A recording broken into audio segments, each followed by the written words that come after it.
So, social mobility can happen in one or two ways. You can either move up the class ladder or fall below the level you're already on. So, you can go from poverty to middle class to wealth, or you can go from middle class to poverty. And very rarely you go from wealth to poverty. But social mobility means that you can move up or downward on the class ladder. So there are two types of social mobility that I like to address: intragenerational social mobility versus intergenerational social mobility. The prefix intra means within. So here we're talking about a change in social position occurring within a single person's lifetime.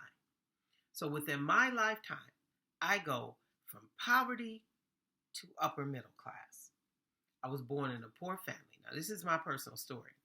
I was born in a working poor family.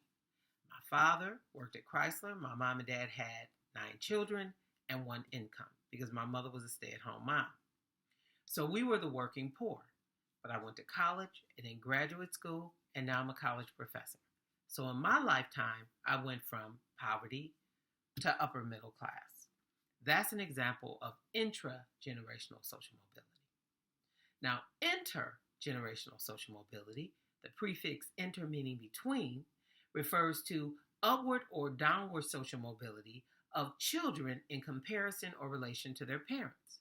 So, using myself again, if I were to compare myself to my parents, I am much better off than they were. At 54 years of age, well, first of all, my dad had died when he turned about 51.